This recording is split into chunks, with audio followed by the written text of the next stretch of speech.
Oh, listen, this is about to be, I feel like a teary, vulnerable podcast episode. So I got my roll of tissue, child. Ugh. Um, a few days ago, I did an IG live with a young lady named Dana. And we began to talk about purpose and what purpose means to us and how it was that we found what we, felt was our purpose. And so, as we began to talk and we ended the live, my mind, went into thinking, and also my hands went into writing. And I really experienced this sense of gracefulness while thinking about purpose. And I wanted to share this with you. Purpose is not singular. It is not defined by one thing. I think that God brings us to a purpose to bring us to different purposes in our lives. I also don't think that purpose is necessarily monumental. I think when we think about purpose, we align it with something major that makes us show up big or large in our lives. When I think about a baker or a cook, they can do these things with their eyes closed. They don't need anything in return. They don't need money. They don't need external validation. It is something that has been put into them. But see, the purpose behind the way that they cook or the way that they bake is that it's a good feeling, and it brings people together, and they talk amongst themselves about how heartwarming that food was and how it nourished their souls. The same way with, I think about Martin Luther King. God gave him a purpose to unite so many people together. He was threatened. He had people against him, but he still forged forward because this fight wasn't about him. It was about something that was bigger than him. And to be honest, Martin Luther King wasn't a rich man from what he was doing.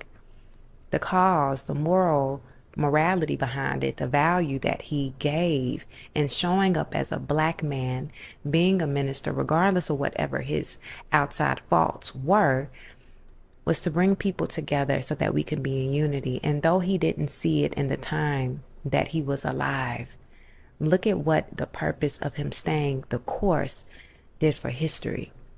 When I think about my personal purpose, I used to think, again, the grand scheme of things, what is the larger picture? What is God trying to bring me to? What is it that I do big that defines who I am? And the more I started to walk in my truth, the more I understood what my purpose was. And I think for many of us, we are trying to articulate what purpose means and how it's defined, when really and truly it's the thing that you do every single day that, again, doesn't require reciprocity. It doesn't require a monetary exchange. It doesn't require anyone to validate who you are. Your purpose may just be in the sense of sitting with your energy, being that you can communicate thoroughly with people where they understand and feel you, where you are an active and avid listener, being just a calm and a safe space for someone, whether you are a mother and you are operating in the best way of being a mother as possible, where your children pick up on all of the elements and facets of you and want to become a bigger person because they've seen who their mother was, the same but the father. Your purpose may be in the things that you do as a father, being strong, or being the one that dries the tears from the daughter or the son's eyes, the one that prays for them, the one that directs them with wisdom, the one that leads them into morality and also grounds them in value. That may just be your purpose. It doesn't have to be an inclusion for every single person, but for the people that it touches. I don't want us to get so caught up in trying to define what our purpose is outside of the element, again, of being big, but looking at where we are right now. I didn't know what my purpose was years from then, even though God had already showed me the window and the opportunity to what he wanted me to be. I wasn't operating on that purpose because, listen to this, and this is important. I wasn't operating on my defined purpose, what I know now, because I was not at the level to receive what it was that God was giving me. And I want to reiterate that for you. because maybe your purpose has not settled in with you yet, because you are not at that place where God can really show you. I mean, show you what your pure purpose is. You may be someone who is struggling with alcohol or drugs, where there are noises and disruptions around you where God can't center you yet, because you are letting and allowing these disruptions to blind your sight. You may be going through a tumultuous relationship or marriage where you don't see the bigger picture of what that purpose is for you, because you are in the noise and the crux of things where you cannot see clearly. And as I'm saying these things, I think about growth, that in the seasons in which we are supposed to experience things, we don't grow as much until afterwards. It's when we get out of these seasons that prepares us for the biggest growth, is that when we see ourselves at the biggest aspect and the biggest way of us.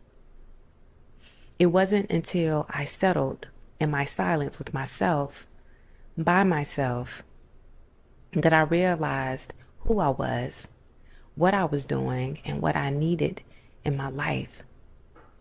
If I had been intertwined with all the noise that had been a part of my life, continued being a part of the things that were not good for me, I would have not seen my purpose clearly. Many of you are still in the waiting game, the waiting season, the time where it's the middle, where God is just wanting you to go through and then learn so that he can prepare you to be whatever it is that you need to be. I often say this, that we rush the process of what we feel like needs to be apparent for us. But in all honesty, who are we really? If it had not been for the magnitude of situations that defines our growth.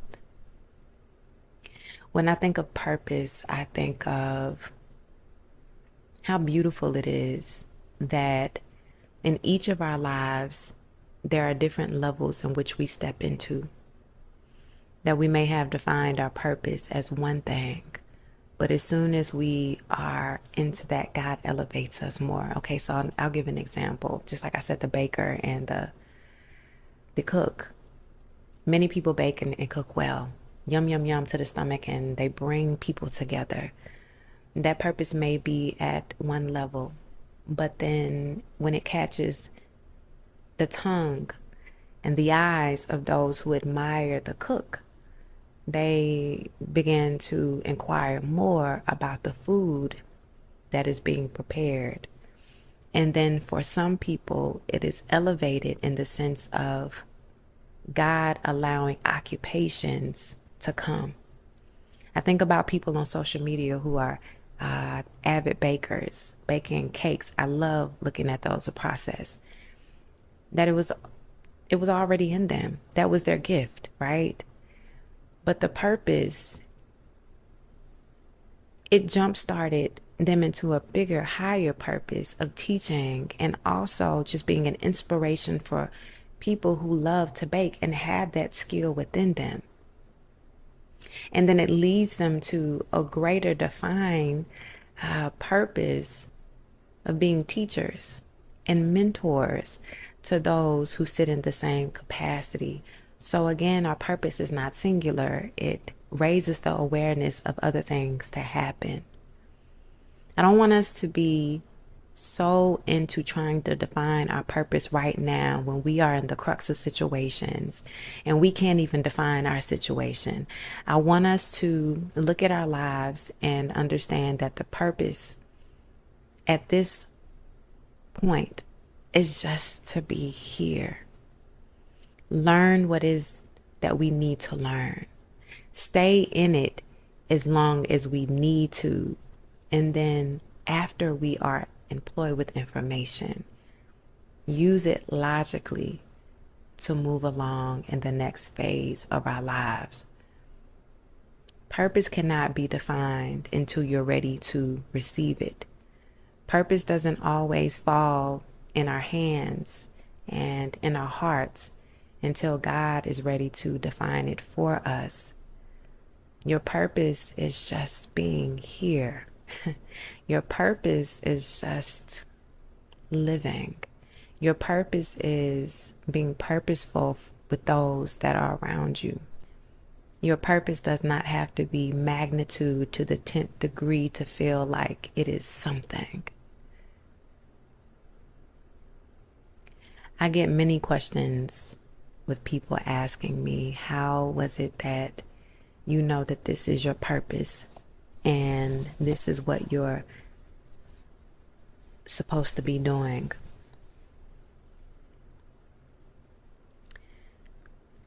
And I give them an honest answer and say that I didn't know. That at many times in my life I was stuck, replaying the same things in my life over and over again. It wasn't until, for me, everybody's different, I allowed God to penetrate my heart and my mind, where I allowed God to really minister on my heart and allow Him to open up opportunities so that I could see myself the way that God sees me. I think many times we are our own worst enemy, standing in our way and not seeing ourselves outside of what people perceive us as or what we have come to know ourselves to be. I don't know what it is that you actually believe in, but I do believe in the power of prayer. I do believe in the practice of meditation. I do believe that what God has for us is for us, and that He is centering us around good people, good places, and good things, so that we are more understanding of what our purpose is in this life. No one is here on earth without a purpose.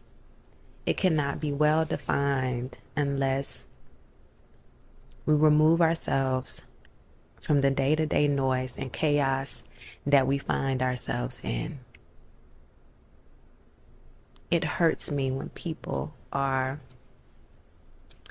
at their last, where they are ready to give up because they feel like they're going from one extreme to the other, that they've been into relational ties with people who don't find their worth within them, who don't see them as being enough, or those who have been stuck in careers that do nothing for them. They earn a paycheck, but it's just something to do.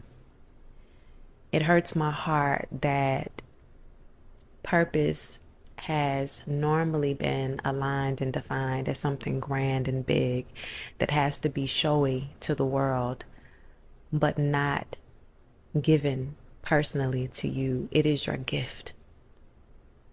Sometimes the purpose does make way for it to be seen in a vast way. Sometimes it can be public, and sometimes it can just be yours. Everyone's life has a purpose. It is to be here, to be whole, to be healthy, to be nourished, to be loved on, to give love, to be equipped, to be wise, to be honorable, to be graceful, to stay still, to move, to live, and to love. I want to leave you with this last thought, and I think that this is important because many of us go through it, and many of us experience it as well. No man can define who you are. No one can tell you what you aren't and what you are. People have a knack to put limitations on who we are. It could be of jealousy, or they just want you to stay in the box to make them feel comfortable. God is pulling and relying on you to show up differently. He has something that is there for you that will help you define who you are, but He also is curating things to make you stronger, to see your worth, and also for you to understand that you are bigger and better than what you perceive and what other people perceive. Your purpose, your singular purpose, always remember this, is to be here, to be the light in the room when there is darkness, to lift your head up and be focused, and to do the things that God is pulling you to do. And that's the only way that I find that you find your purpose, to be appreciative of your right now and not trying to define what it is that you don't have. I hope this episode did you great. I hope that it was sound. I hope it was something that you needed. I hope that it gave you grace, love, wisdom, and understanding. Your purpose is defined in your now. It doesn't need a monetary exchange. It doesn't need external validation. It is what you do when your eyes are closed. The audience is not there, and you are sitting with yourself. That is the grandest purpose of all.